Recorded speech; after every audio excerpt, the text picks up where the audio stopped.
You're listening to the Master Passive Income Podcast Network. Welcome to the Master Passive Income Show. My name's Dustin Heiner, and I'm here to help you afford anything you want in life, create generational wealth, and reach financial freedom by investing in real estate. And in today's show, I'm talking with a fantastic real estate investor who has successfully purchased multiple properties. And in his most recent one, he purchased this property at half of the market value. And he's going to show us how he did it and how you can do it as well. All right, let's start the show.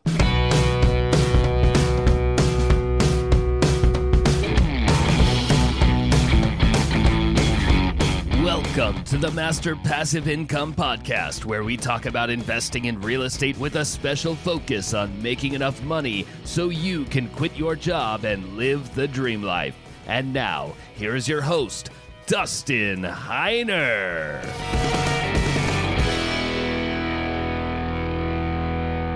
What's up? What's up? Super blessed as always to have you here with me on the show. And I am super pumped for this next year. 2025 is going to be an amazing year for real estate investing. I mean, I kid you not. Seriously, this is going to be so amazing. Now, a lot of people might be thinking that there might be a crash. There might be something bad happening, which if there is, that's going to be even better for us as real estate investors. And then if the market takes off, if the economy takes off and the real estate market takes off again, even better for us as real estate investors, because we make money if the market goes up or if the market goes down or if the market goes sideways, because we invest for passive income, for cash flow every single month. Now, I did hear and I do see that interest rates are going back up. Right now in 2025, we see interest rates might be cut a little bit, but that's the Federal Reserve's interest rate. Mortgage rates are going up. And I kid you not, I am so excited that interest rates are going up. And you might be thinking, well, Dustin, how in the world are you excited that interest rates are going up? Well, the thing is, I don't pay for the interest rate. My tenants pay for the interest rate. Now, who are the people that are going to have a problem when interest rates go up?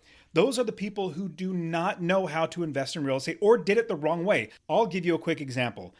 Syndicators, people who buy multifamily apartment complexes that use other people's money to get the down payment, to get a bad loan that they need to refinance over the next 2 or 3 years, and they are now stuck.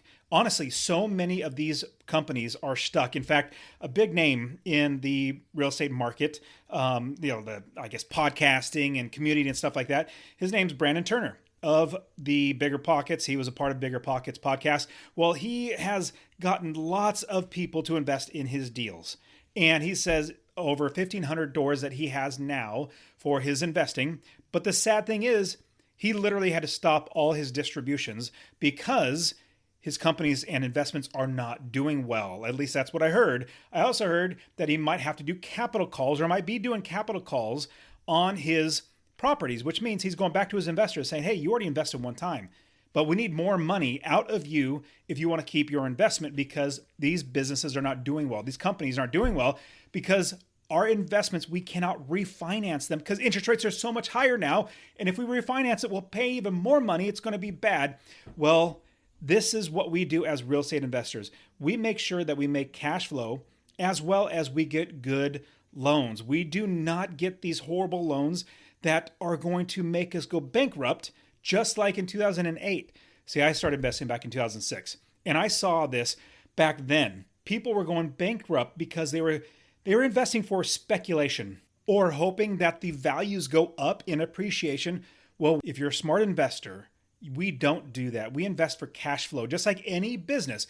If you're going to start a business, you do not get a business hoping that the value goes up and that's the only thing that you do. Well, if you don't make money, your business does not go up in value. Same thing with real estate investing.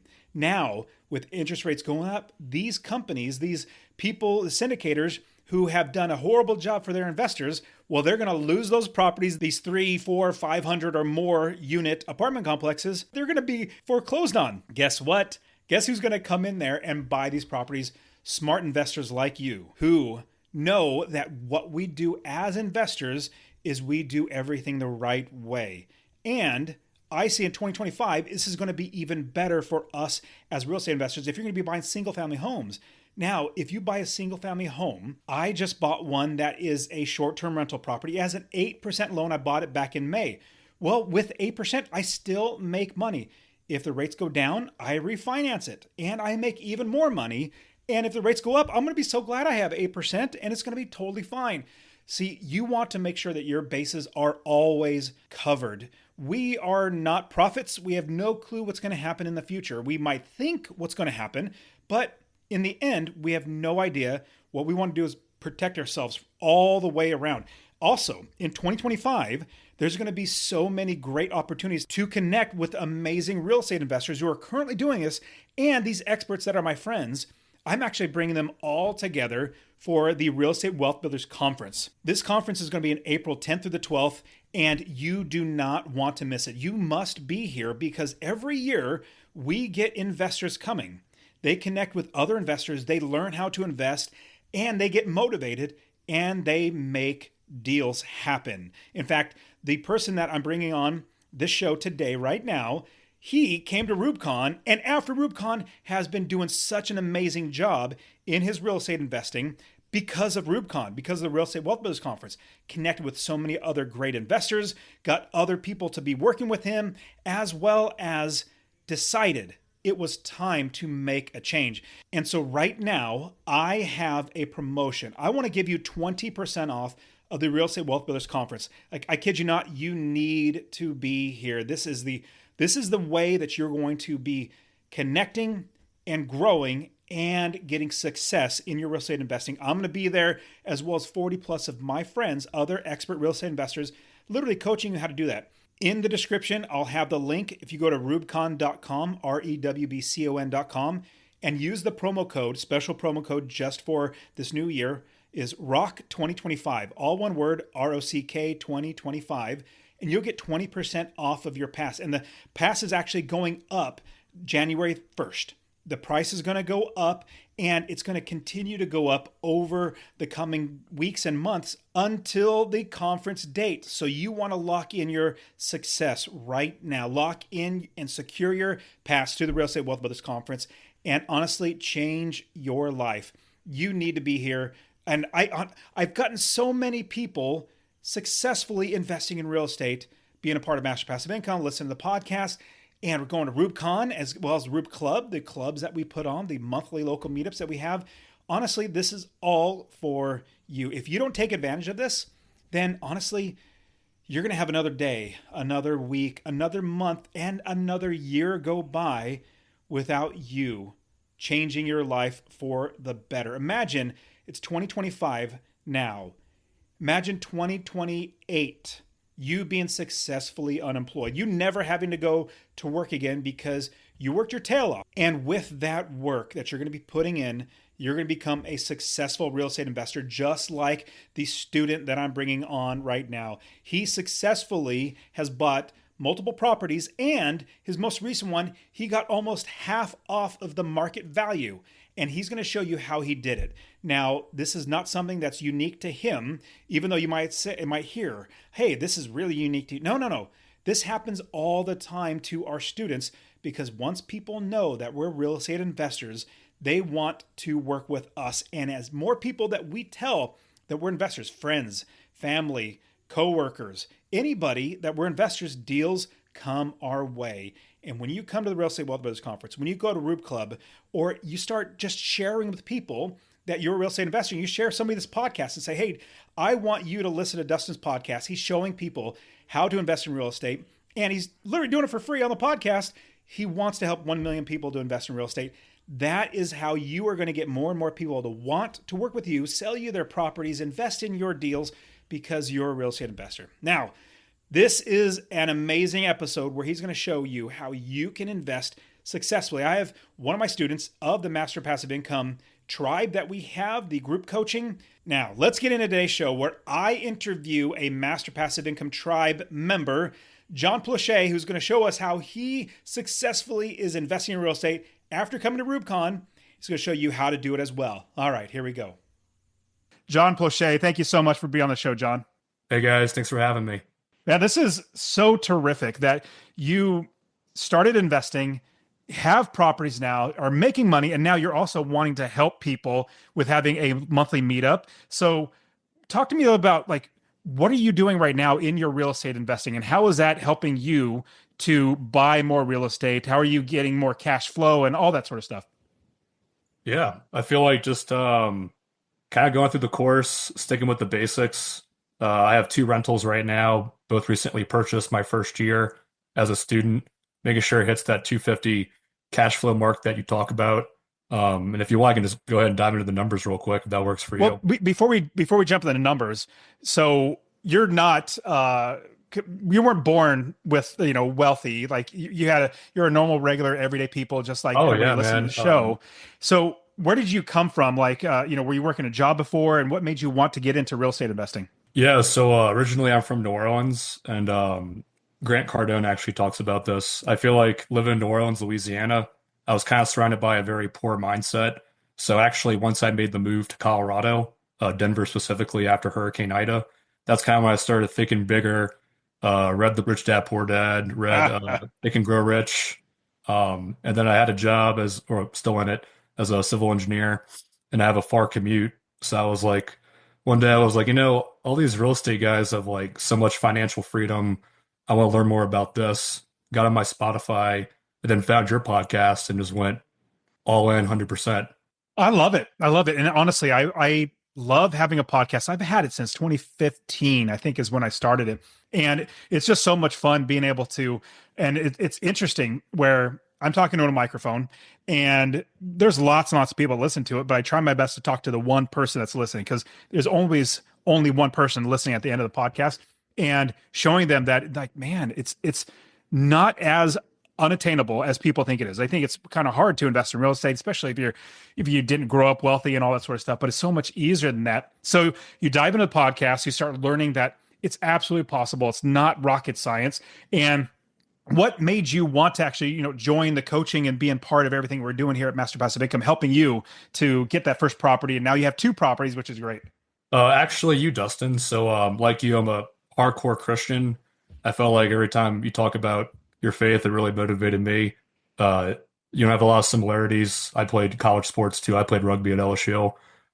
So just the similarities you and I had, and then I was like, I'm just going to commit and do it because I know Charles had talked about how he tried to do it on his own and it didn't work, and I had a failed entrepreneur business in COVID, and I was a solopreneur and didn't work out. So I was like, I'm just gonna pay the money and have the team to support me and never looked back. And it was just a no-brainer ever since. I love it. And so I did it the hard way where I did not, well, I couldn't find The anybody hard way like is me doing who it by was doing it. yourself, you know? I was, yeah, yeah. And so it takes longer when you try to do it by yourself because you don't know the shortcuts. You're trying to figure everything out. And so I love the idea that you said, you know what, I'm just going to actually help myself by paying for coaching, paying for courses. I want to fast track my way to success because I took the long way, and it took me like 8 years to eventually get financially independent. Where a lot of students now they're getting like 3, 4, 5 years because like just shorter amount of time because I've already gone through all the pain and I've already coached lots and lots of people go through the pain, and so that they don't have to go through that. And with the coaching and the courses and everything, you got your first property this year. Talk me through well, first, how long did it take you before you started becoming, or you were a master passive income student? How long were you looking to do it before? And then once you got started, what was that time frame getting started to getting your first property? Yeah, that's a great question. I felt like before I had joined, I kind of knew I wanted to buy a rental property, but I was kind of loosely just like, oh, I want to buy my first one. And like, 3 or 4 years down the road when I'm older, because I just turned 29. I think you bought your first property at 28. So I'm happy that I got started at a similar age. And then after I got through the course, I like dove into all the material. I think that took about 5 to 6 months roughly. And then once I finished all the material, I was like, I have to take action like right now, or this is never going to happen. Then I locked it in, got my first rental in Birmingham, Alabama, about 6 months in. And then I recently closed on my second rental in New Orleans, Louisiana, where I'm originally from. And that is two rentals in one year. and just hit my 1 year with MPI as well. Man, that is so good. Now, talk to us about that property in Birmingham. This is your first property, Yep. and talk about like the purchase price. Who do you have to manage it? How much passive income are you making on the property?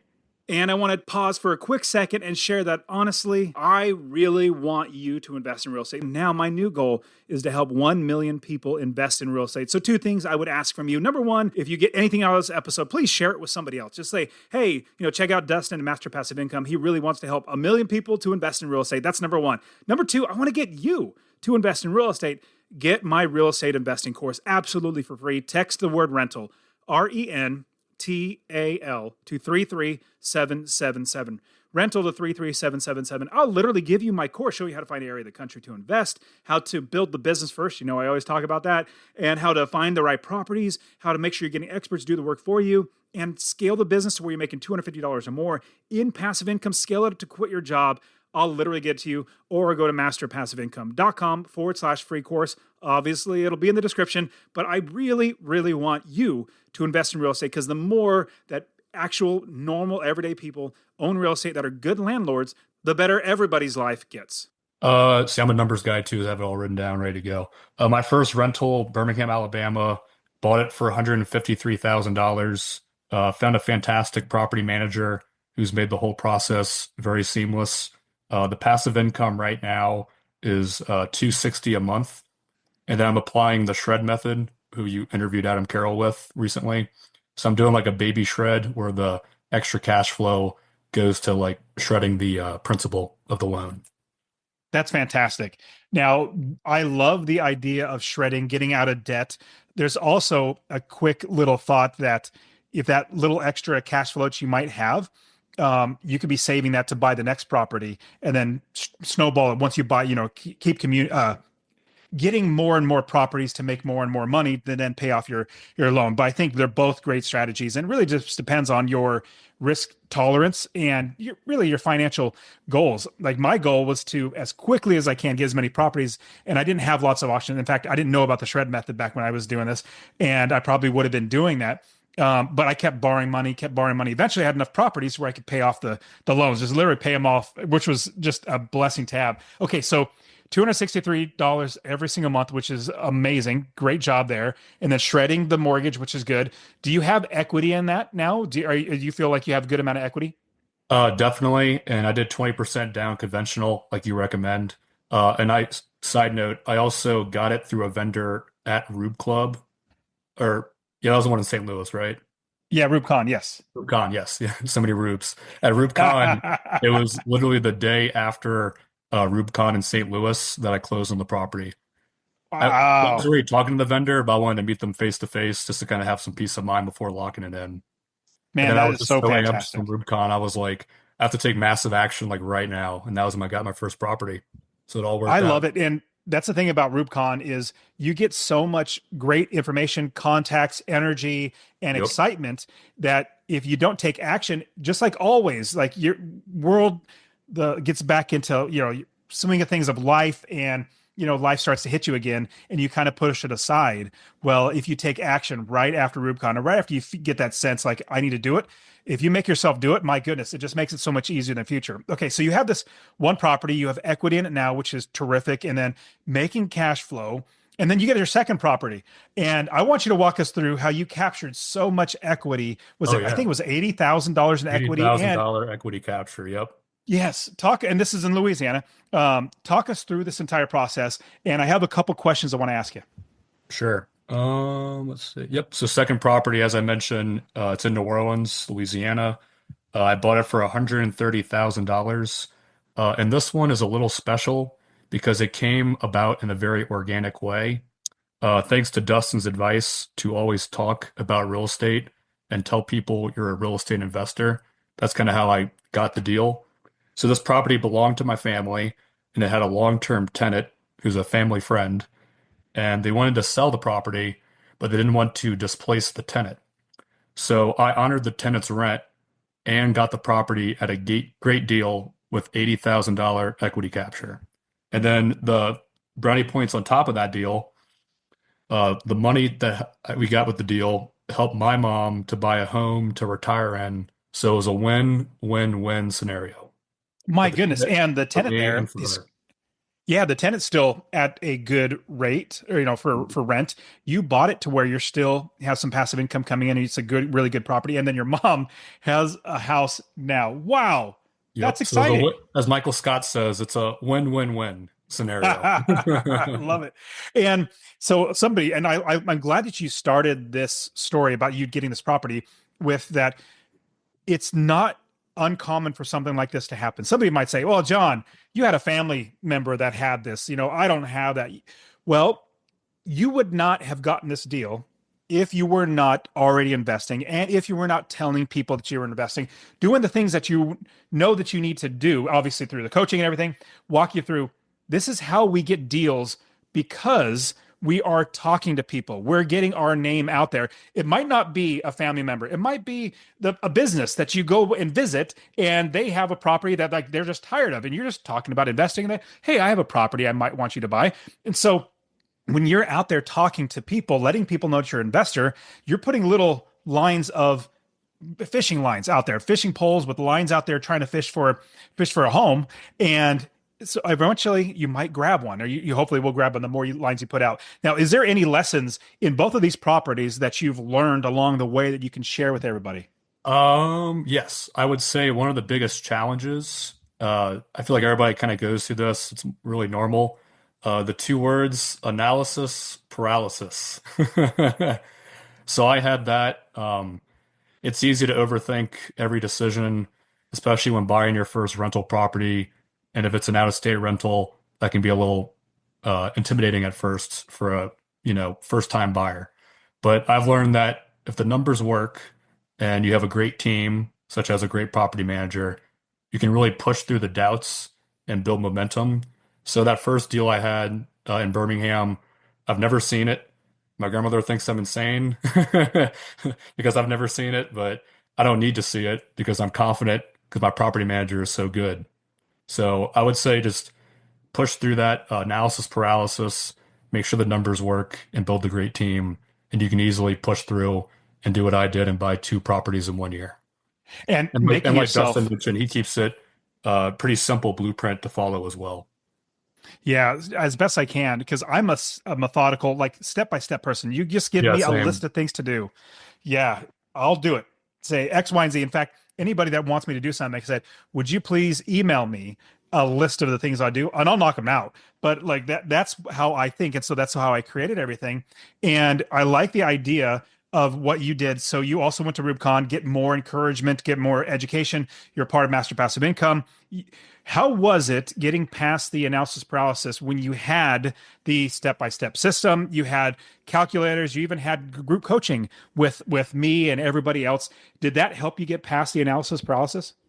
Oh, definitely. Yeah, I feel like the MPI calculator, the Excel sheet you give us, it's like 10 out of 10. It keeps the numbers black and white. It makes it really easy to see like, hey, this is a good deal. Hey, this is a bad deal. And it kind of made it a no-brainer once I actually made the offer. So I feel like that gave me a lot of confidence. And then also I just had so much built up energy after RubeCon. I was like, if I don't take massive action right now, dude, I'm going to explode. I love the idea of massive action. And in 1 year, you get two properties. Talk to me about how your wife is on this. Like, how is she feeling? How is she? How was it hard for her to get on board with it? Uh, I felt like she was supportive, maybe slightly skeptical at first until I actually bought the first rental, until it becomes tangible, like you actually have it. And then after that, she was like, "Oh, what you're doing works." She was a lot more supportive. And it actually worked out with the second deal. The bank wanted like extra reserve funds that I was not ready to give because I have two rentals. So I actually was able to put her on the title for the second one, and she got a piece of the pie. So she is actually a first time real estate investor now too. So it kind of worked out for the best. Because at first I was all stressed about it. Then I was like, oh, this can be an optimistic win for all of us. And then she got involved, and now she can learn more about it too, and is obviously more supportive too now that she's an investor. That's great. Was that a investment loan, like a second property, or was it investment property loan, a conventional one? Yeah, it was conventional, 20% down, just like the first I one. The I first haven't one I heard. had So buyer sell down points, so I got a pretty good interest rate of 5.5%. The second one was a little bit higher, like you mentioned with your last property. I think mine was close to like 7.3%. So I'll be definitely doing a bigger shred on that one, and then a more of a baby shred on the lower interest one. yeah, that makes a lot of sense. It's interesting that the lender wanted you to have, was it more of a reserve? Yeah, Is that it was more reserve funds, because I didn't know this. Since I had the first rental, they wanted like a bunch of money just in case something happens, I guess. And I wasn't expecting to have all that reserve funds needed. And the closing costs were a little bit higher on that second deal than I expected. So she came in, we brainstormed, and it kind of worked out for the best for everybody. was it a DSCR loan? No, no, it was Oh, conventional. So okay. the loan is in my name, but she is on the title. Does that make sense? Sure does. Yeah, because my lender says it makes the most sense just to have one person on the loan for simplicity.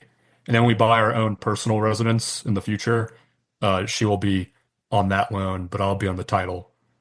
And then we Okay, can walk keep me doing through more this too. rentals on my name with the Yep. loans. Yeah. And it's really loans. Like you could have as many properties as you want under your name. It's really the loan. That's usually the hang up on for most people. Now, I Exactly. want to ask you a question because I get this question all the time. People are renting an apartment, a house, whatever it might be, and they asked me, "Hey, Dustin, should I buy a house to live in first, or should I buy a house to rent and be an investor and buy a house to start making money?" And I love it's always every single time they use the word "or." Like, should I do this or that? Like, you have to pick one. I'm like, well, there's probably other options in there, which I'll walk you through. But talk me through that process. You said you don't have a primary residence, correct? Correct. Yeah. We So rent talk and me we through live that. like kings instead of owning a house in Denver. As the viewers probably know, Denver, Colorado is very expensive. So I went the unconventional approach this last year, where I bought two out-of-state rentals that were probably like one-fifth of the costs that it would have been to buy it in Denver. But we are now saving our money and we do plan to buy our own personal residence.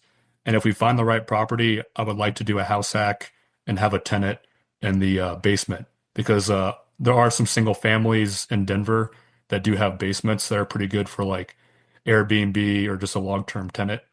I was looking at duplexes too, like you mentioned, but I don't want to buy like a duplex and pay over $1 million for it. The numbers just didn't work. But the single family with the basement, the numbers were a lot more favorable.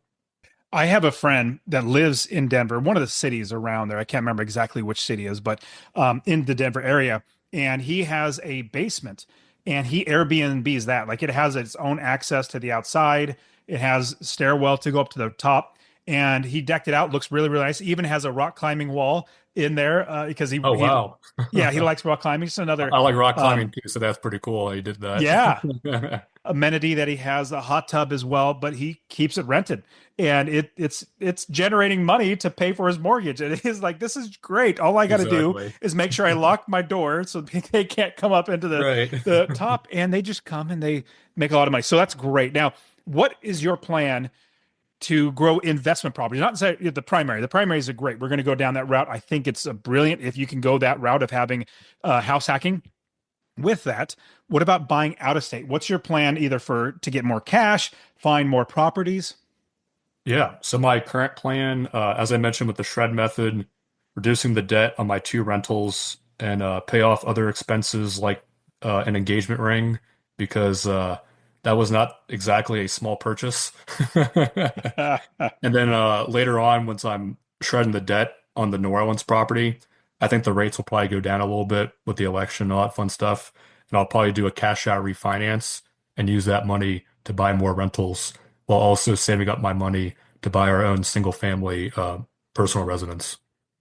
And I love the idea for the Louisiana property because you have so much equity in doing a cash out refinance Hmm. because you have a higher interest rate, you have equity, and when you refinance, Lord willing, it's going to be lower. Let's say 5.5%. That would be fantastic. Right. And refinancing at 5.5% and taking that cash out, your payments will probably be very similar to what they're at now, but you have that extra, let's say 50 grand. maybe more, just that you can use to invest in other properties. And so that is such a fantastic way to actually continue to grow. Now, the other thought is getting a home equity line of credit. Well, in my opinion, I love them both, but they're, for me, if I have a really great interest rate, let's say 4%, 3%, Mhm. and I'm not going to refinance it because I'll refinance it at 7%, that'd just be silly. Use Right. that equity by getting home equity line of credit. Rather than if you have a high interest rate, then refinance it and get a permanent loan that's lower and you get the cash out. So does that make sense? Yeah, it does. I actually think your interview with Adam Curl is spot on because in Rich Dad Poor Dad, they mentioned that the house is actually a liability, not an asset. But if you do it the HELOC approach that you and Adam are talking about, you actually flip your house from being a liability into being an asset. And then you could double down and do what I'm trying to do with a house hack and have a renter in the basement. Every single I house totally that I agree with you. buy, yeah, I agree with you. Every single house that I buy as a primary residence, I buy it, get a lot of equity in there, and then get a HELOC and secure a HELOC, a home equity line of credit on it. I have one on my Arizona property. This property I have in Tennessee, I'm going to Mhm. get a HELOC on as well. Hopefully, as much as I can, 100, 200,000, something like that. But then that is equity that I can, because it's a HELOC, it's a revolving line of credit. I can pull it out, buy a property, and then refinance that next property, pull the cash out, pay off my HELOC. All right, you just have access to capital, which is what's going to help you to grow your business. One quick last thing, because I want to hear your thoughts on how you're going to be able to do this with this refinance. So my property in Arizona still have a HELOC on it. It's got $250,000 HELOC, and I'm looking to the end of this year, in the next couple of weeks. I'm going to be closing on a property in Akron, Ohio. Rents 12, 1,300, somewhere around there, which is great. I'm buying it for 125,000. Nice. So I was looking to get a DSCR loan, putting 10, 20% down. But I was like, oh my goodness, the cost is like $6,000 for this loan. I was like, well, I already have my HELOC and it's a 7.5%, basically the same interest rate that I would if I got the DSCR loan. I'm just going to save myself literally $6,000 that I'm going to pull out my HELOC, buy this property. And honestly, if it's renting at $1,200 a month after expenses, I'll probably be pocketing or clearing $900 a month. My Mhm. goodness, in 1 year, I'll have majority of the entire house paid off. 12 months times 1,000, that's $120,000. I'm going to have all that money paid off. I'm going to have a property free and clear after 1 year using my HELOC. So this is just one of many different ways. So tell me about that. Once you get the refinance and you're gonna buy in Louisiana, gonna buy in Birmingham, like what's your next process and what you're gonna be Yeah. doing? And any questions or thoughts on the HELOC? Sure. And then I guess my question real quick, when you said the 6,000, that was for closing costs, right? That you were talking about with your Closing deal? costs, title Mhm. fee, like all that sort of stuff. That not just nice because I'm gonna get a title check and everything, but yeah, points, fees, appraisals, origination, Right. all that sort of stuff. It's just really expensive. Yeah, you're playing it smart because even if you do that approach down the road, you still have that option of doing a cash out refinance too if you want to because you have all that equity. But as far as what your question was, yeah, my plan, I think I'll have enough equity built up in 2025 where I can easily pull out $100,000 in the Louisiana property with the cash out refinance. And then if it makes sense at the time, I'm definitely going to buy more rentals. And then the two markets that I've been liking a lot, especially the first one, Birmingham, Alabama. I did what you said, built the business first, have the LLC situated and all that fun stuff. So I already have that situated, and I'll probably buy 1 to 2 Birmingham rentals, hopefully. And then the second market I liked was Little Rock, Arkansas, which I know Dustin or not Charles Charles also. does. And yeah. Yep. That's great. And so let's imagine you did not get the refinance. Let's say worst case scenario, rates go up. Interest rates go up and it's like 9, 10%. So you can't get you might get a HELOC maybe if you can, but you can't do the refinance. You still need to continue investing. You don't have that money. What's your plan then? Honestly, I've been looking into creative financing. I know you guys talk about that a lot. So looking for seller finance. I know they're a little bit harder to find, but I would probably go if that was the scenario that you gave. I would probably either do a seller finance deal or I would try to do private money, buy it with private money. It's all cash, so there'll be very low closing costs, and you could probably get a little bit more cheaper purchase price because of that cash deal, and then just wait for the rates to go down, then do a cash out refinance. Those are great. And also doing subject to, where let's say you find a distressed Oh, I seller forgot that about that has, one. Yeah, yeah. yeah. So those are creative ways to have no money out of your pocket. Here's another idea, throwing it out there for you. Your mom has a house free and clear now. She could get a HELOC on it, and then you could borrow from her as a private money lender. That could be. My parents, they would just give me the money, just let me, Yeah. pay for the interest and stuff. That's already. But who knows? She might be able to make a little bit of money. But that's just a thought. Like that's access to capital that she could be able to utilize to bless her to make a little bit more money, bless you to buy more properties, and then once that's paid off, you have a property. That's actually genius, and I didn't think about that, so I definitely wrote that down. Thanks. Yes. I'm so Look excited. up. Well, and that's the thing about coaching and seeing so many different scenarios for myself as well as students. You come up with options that it's like, oh, wow, here's an option or there's an option. When I first got started, I didn't know all these options. I had to Right. either figure them out or learn from somebody else, like another investor I just ran into, started talking to. And then once you have these options in your brain, kind of like a tool belt, we have a bunch of tools. Well, all these different options, you don't know that they're there unless you actually buy that tool and put it in your tool belt. Then you say, oh, here's a tool that I could use for this job or this option that's around. So it's getting around other people. That's why Rube Club is terrific. REWBCON is terrific. Being a part of Master Passive Income. There's so many other brains that can help. Like, oh, I've heard about this or I see this. Now talk to me about Rube Club. So the Real Estate Wealth Builders Club that we're putting on, you love investing and you're definitely all in on investing. And you're wanting to volunteer your time to have a monthly meetup for real estate investors just to come gather together, network, and help each other out. Talk to me about your vision and reason why you wanted to be a part of Rube Club. Yeah, I feel like I want to have higher quality connections, especially in Denver, with fellow real estate investors. Because, like I mentioned, I'm only 29 years old, so I feel like a lot of my friends who are in the same age demographic as me, they don't know anything about investing. They think I'm just a crazy In guy. my age demographic, like I don't know anybody that's investors too, so Yeah, right. you have to find them. Yes. So we're kind of like a rare breed, like a 1%. So I want to have more connections with like-minded individuals, and I found that at Rube Club especially, I found a lot of people that are very similar to what I was looking for in friendship, but also just career-wise. And I feel like it's kind of hard to find nowadays. So that was kind of what I was hoping to get out of it, and then just building that community in Denver. I read the 2 Hour Cocktail book like you recommended. I loved it. We're really excited about launching Rube Club in February, and it's going to be Colorado Rube Club, and hope everybody can make it. It's fantastic. And so the book that you were mentioning, John, is the 2 Hour Cocktail Party. That's really helping people to network, to get to know each other, rather than let's just get into a room and then everybody just go talk. Well, I know I appreciate it when the host tells me what to do. Stand up, Right. grab somebody right next to you, and then talk about this. Like, okay, that gives me the freedom to not feel like I'm being awkward grabbing some or talking to somebody, and it frees you up and everybody in the room up to really network, to really just get to know each other. We ask fun questions like, "What's your favorite breakfast item? The What's your icebreakers. favorite Yep. pasta?" Yeah, crazy questions that get you talking about things outside of business and real estate, so you get to know each other on a personal level, and then that leads into your investing. And I feel like we've all, the book mentions it, we've all been to an event that was just like not the best for networking, and you kind of just leave early and feel like it wasn't really a good ROI of your time. So I felt like reading that book really gave me the guidance of like, all right, this is how we're going to do Rube Club Colorado. We're going to make sure it's worth everybody's time. We're going to build the connections the right way, use the right icebreakers, and make the goals very clear for everybody.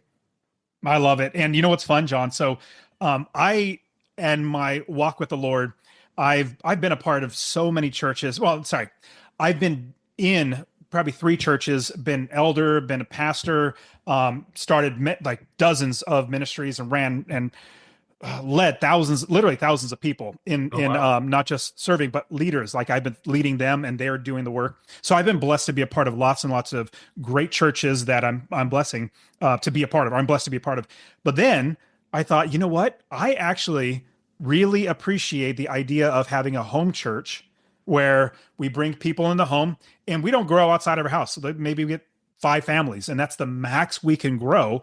And then as you're discipling them, as you're everybody's growing together, then the families would then start their own home church, and they would go and do it all over again, and we would just keep multiplying. I think God's a God of multiplication, not addition. Hey, we got 5 people last week. Well, I think God is multiplying. Like if Right. I bring in 5 men and families, and then those 5 men go out and start their own home churches, and each one of those 5 make 5 more, and there's 25, and just keeps multiplying. So fast forward, I'm going to be using the 2-hour cocktail party idea, bringing people into our home, talking to them, networking them, having fun, so that we can get to know other people, and then go that route of inviting people into our home church, or basically a home Bible study, home church type of thing. Mhm. So anyways, what are your thoughts about doing something like that with the 2-hour cocktail party idea?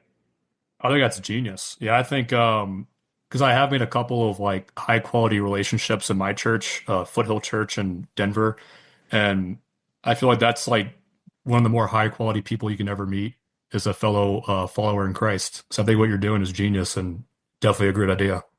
Awesome.